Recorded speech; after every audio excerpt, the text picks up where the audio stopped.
I'm Padmalata Varanasi. Welcome to PMC English.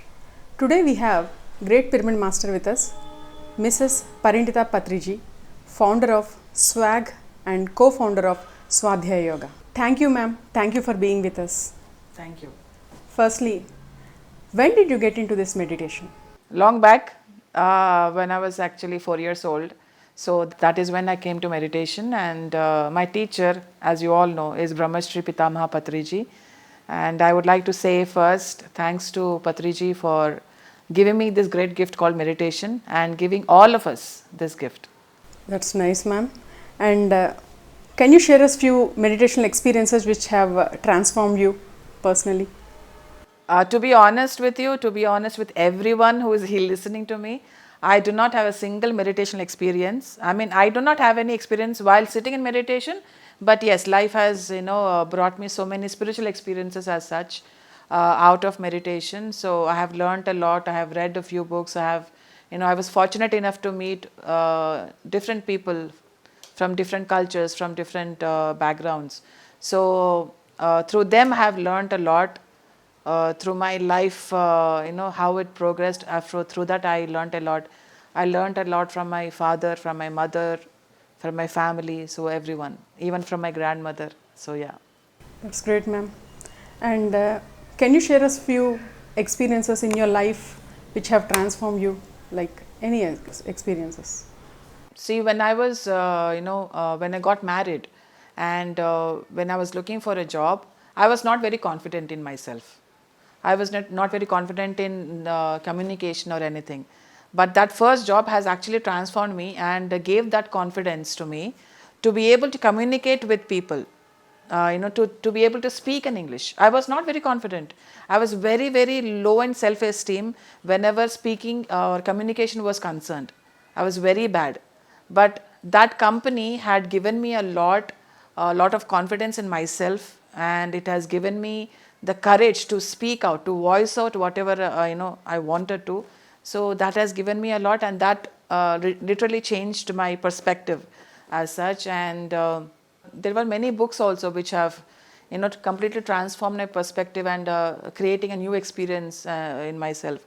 So I have learned that whenever you change your perspective, it changes your experience. So even a small word can change your perspective. A small sentence can heal you and transform you. You don't need miracles for that. And small things, it can be a signal, it can be a symbol, it can be a book, it can be a sentence, it can be a person, it can be anything.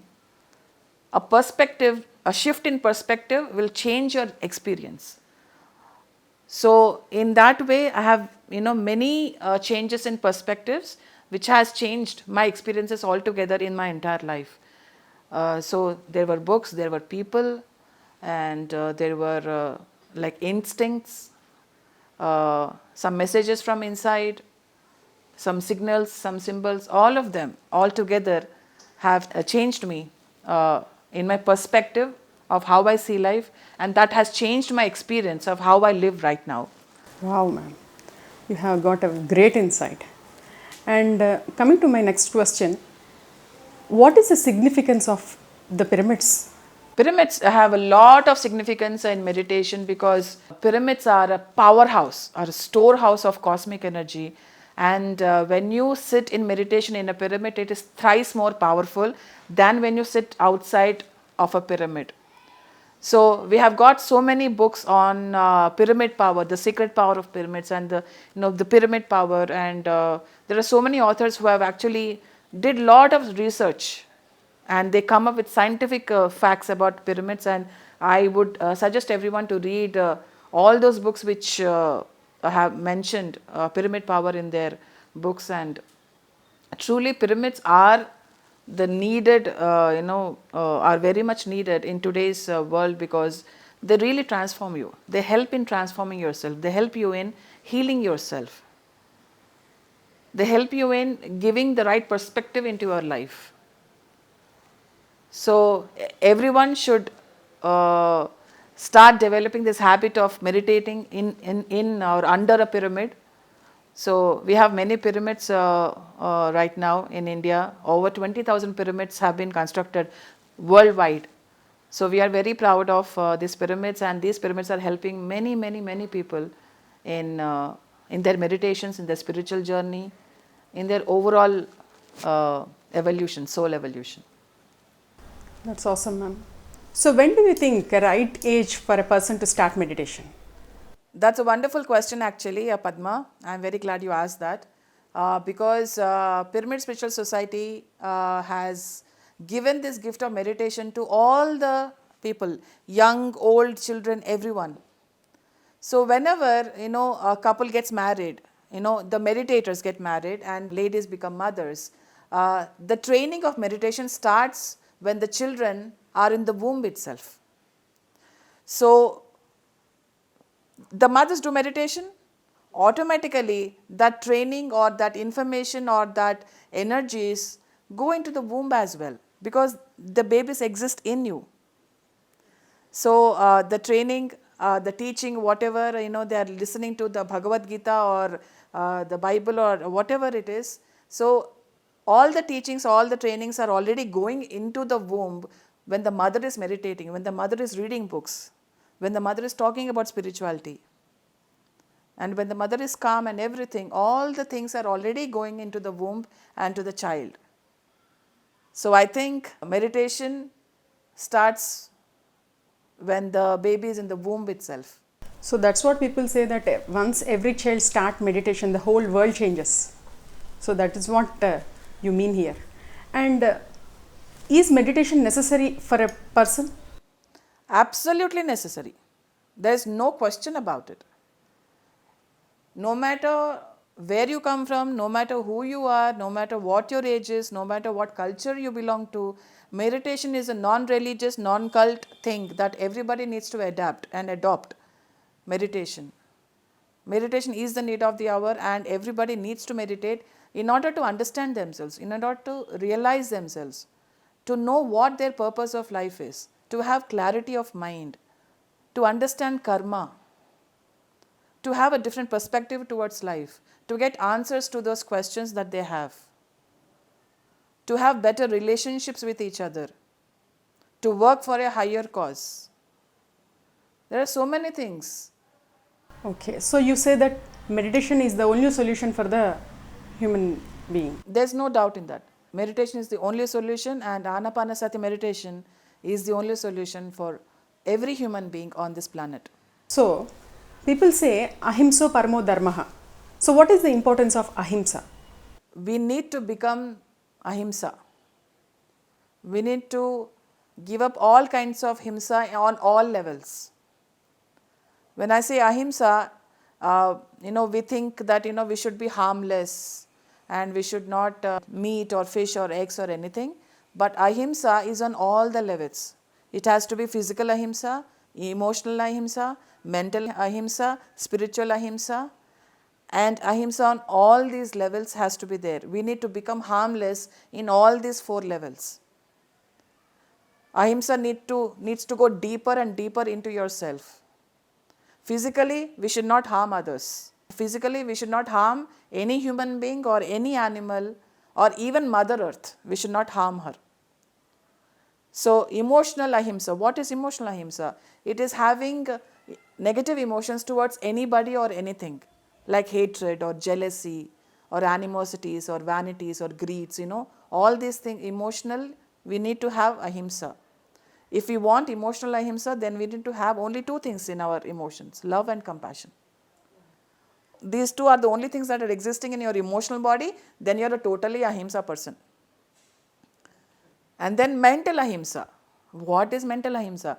It is, if your mind is full of ego, greed, vanity,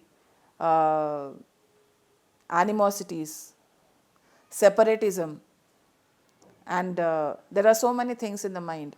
If you have all these things, then they'll become the cause of your harmfulness. So you need to become harmless in the mental faculty as well. So what I believe is that we tend to concentrate more on thoughts, like I need to control my negative thoughts, I need to increase my positive thoughts. But what I say is that thoughts are the result of the state of your mind.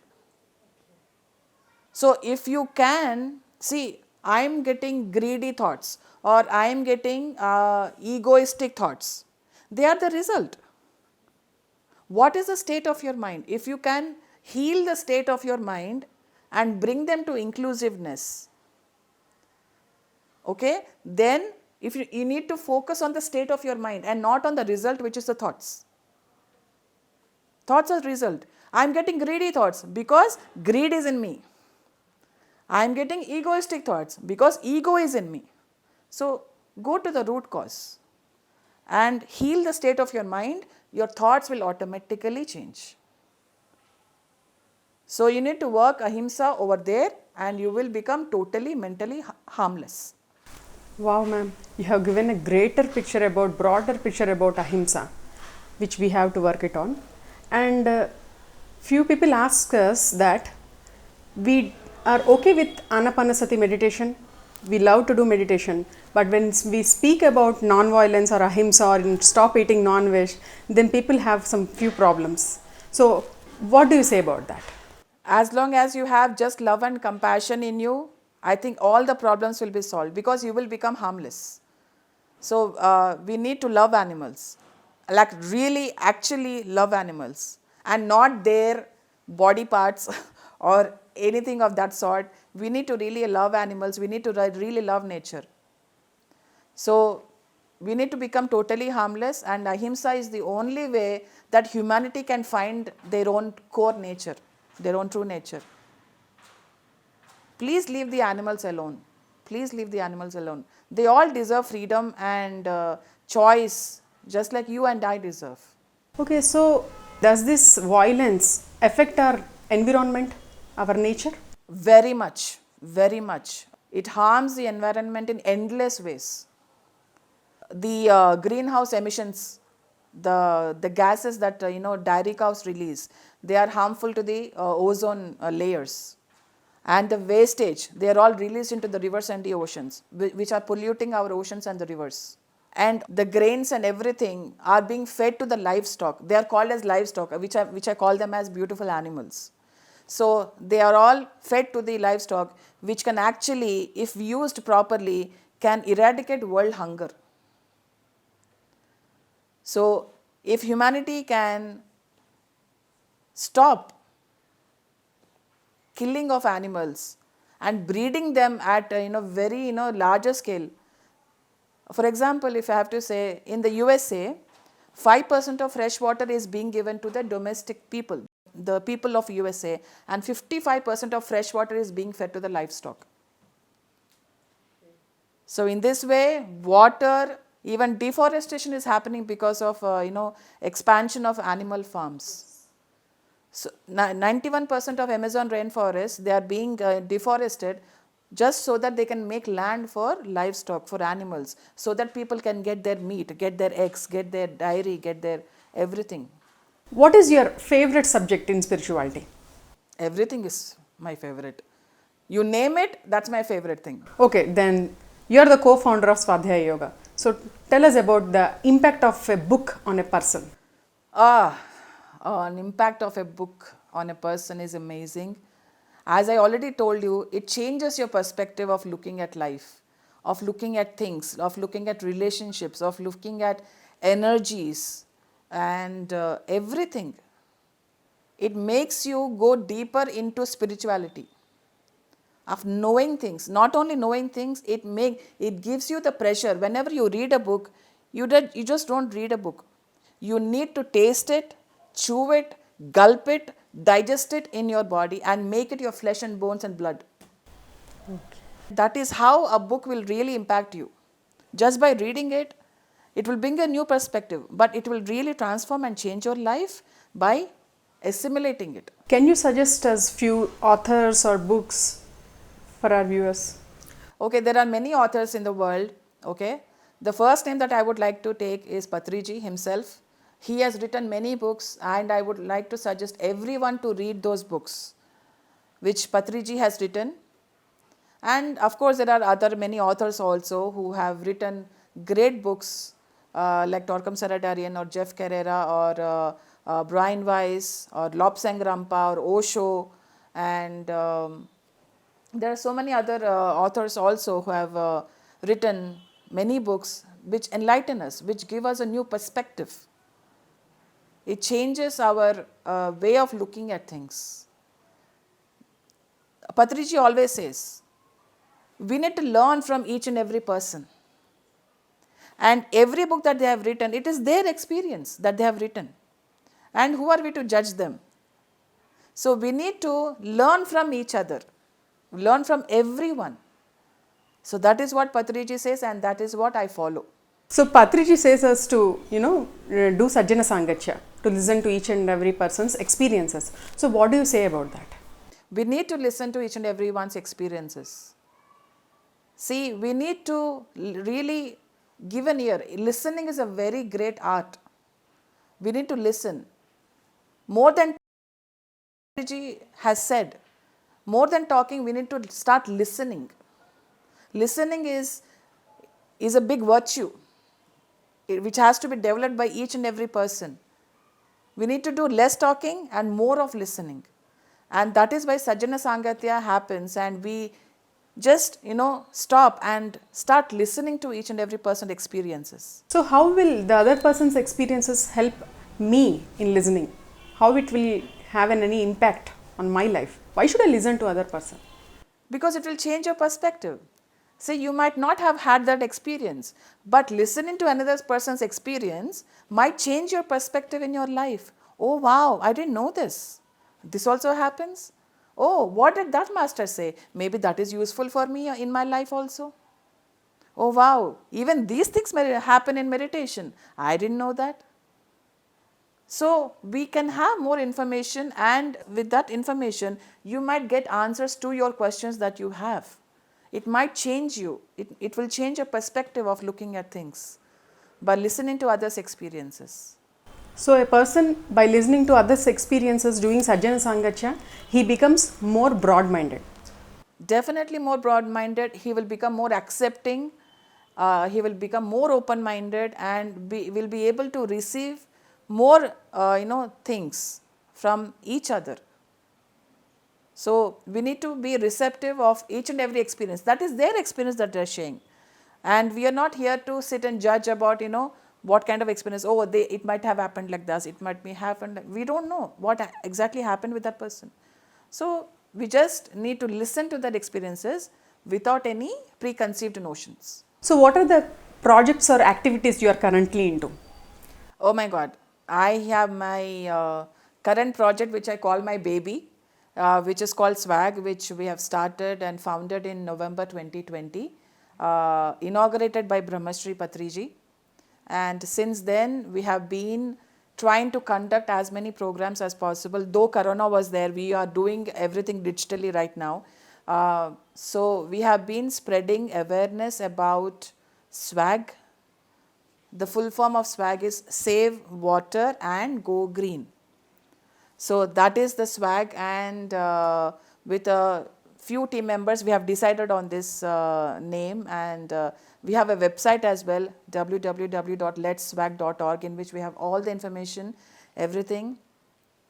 So basically, SWAG has three main objectives. The first one being save water and all the natural resources.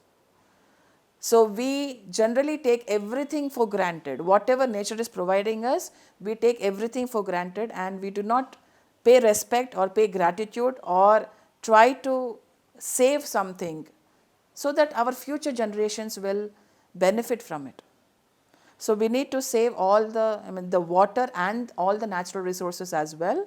And the second point being to adopt plant-based food. When I say plant-based food, it is only plant-based food and nothing from animals. So when I say plant-based food, I have been telling everyone the same thing, 5 things. No meat, no fish, no eggs, no dairy, which is milk, and no honey. These 5 things come from animal sources, and we need to leave all the animals alone. Give them freedom. We tie them up. We make them do so many things that they don't want to do. They want to give milk only to their babies. So just like you and me, or in many other mothers, they want to give milk only to their babies. 5 things, as I said, I'll repeat: no meat, no eggs, no fish, no dairy, no honey. And it can go on to further stating that we use so many animal products to wear: silk, fur, leather, and we use many products which use testing on animals. Cruelty free products is what we need to use.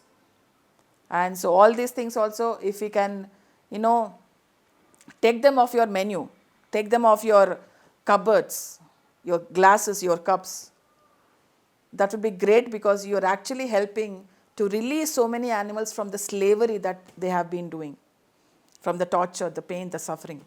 Yes, even I too heard that to get a one just handbag, 20 odd crocodiles are being peeled off the skin when they are still alive. So imagine the pain which they face just for a fancy handbag.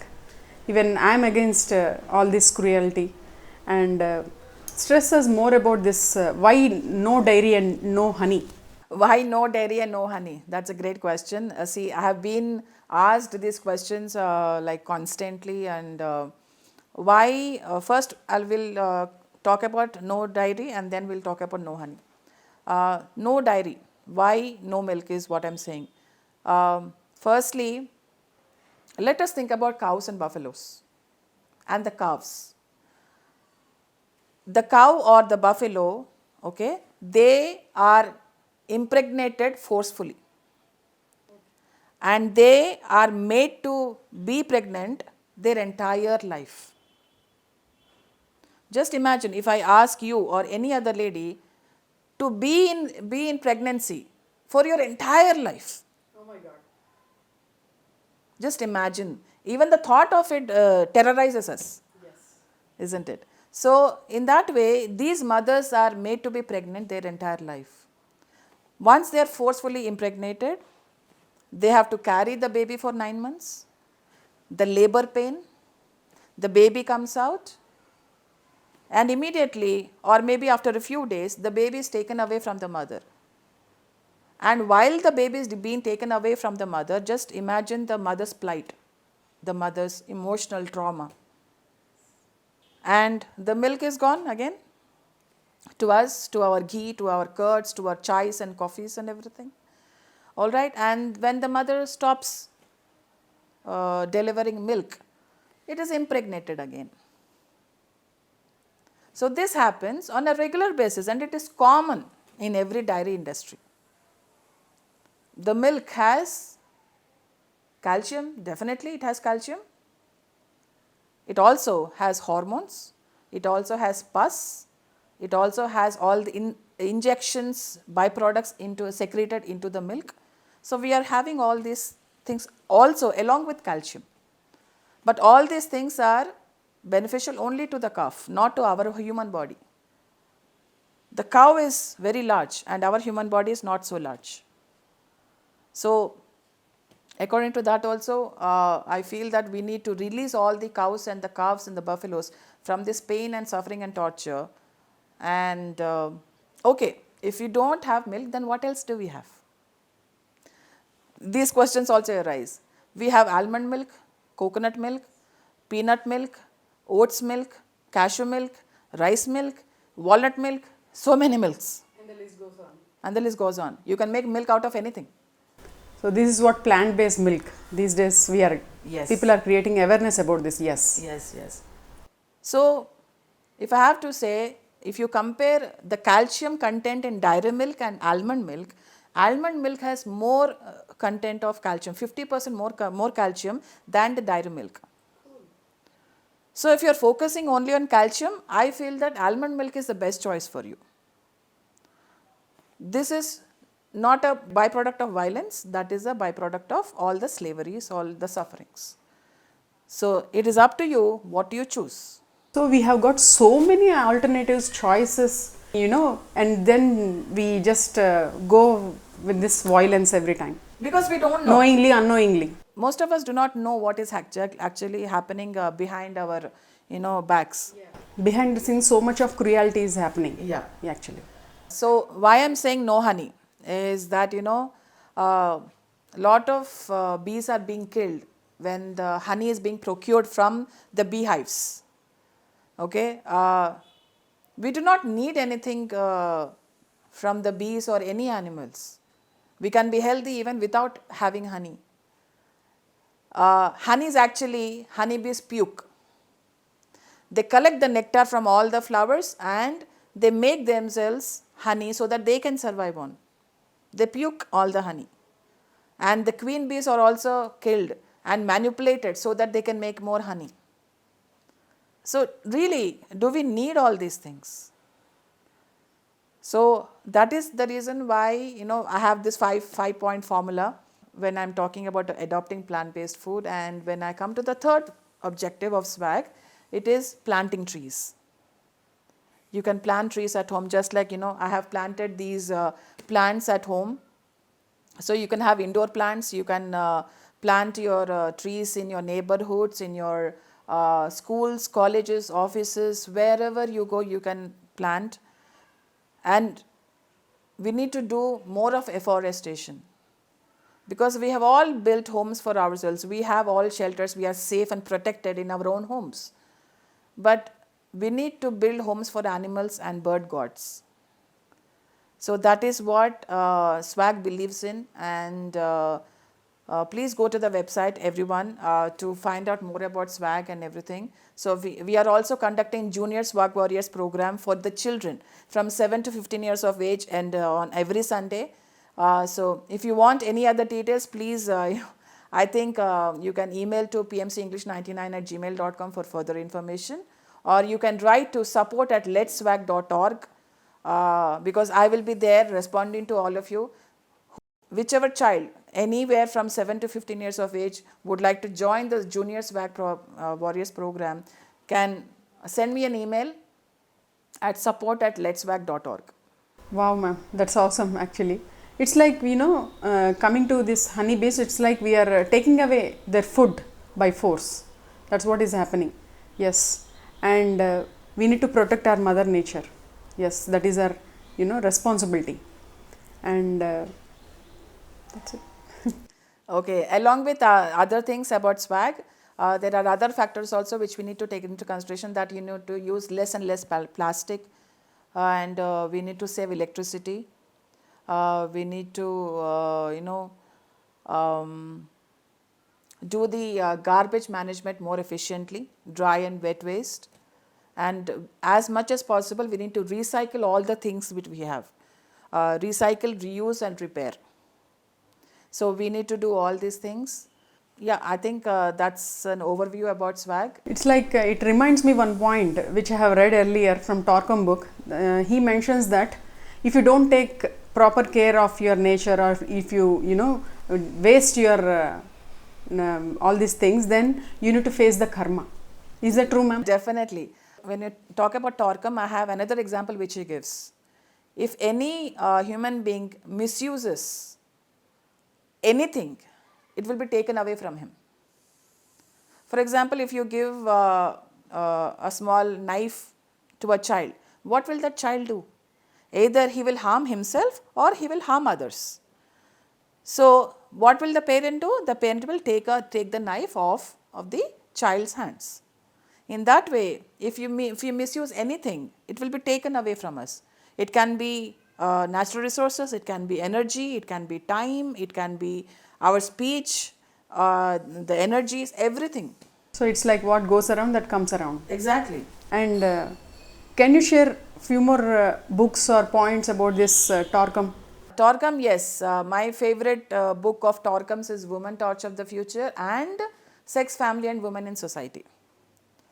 And also there are other vision series books also which I have read, and they are amazing. It talks about self-image, it talks about the dynamics of success, it talks about willpower. So many things are there, and everyone has to read those books along with other great authors' books as well. So we need to read all the authors' books in the same way, so that we can get a new perspective on some things that we thought that is the absolute truth. See, for example, we have this earth. You're sitting over there, I'm sitting over here, and if we have the globe in between us, I can see only India. You can see only the America. So you think that on the whole earth only America is existing.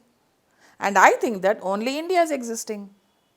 So unless and until we take the 360-degree perspective of a particular thing, we wouldn't be able to understand it in a whole sense, in a holistic way. So life is like that.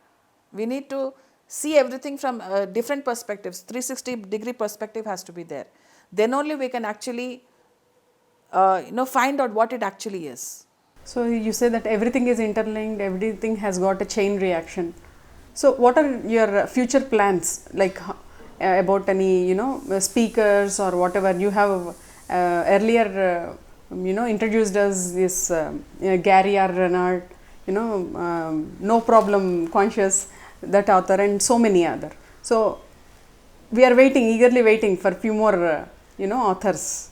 We are actually planning for so many programs in PMC English. So just wait and watch. We'll have many programs on PMC English coming up soon. It's just a matter of time, and you will be blown away with all the programs that are coming on PMC English.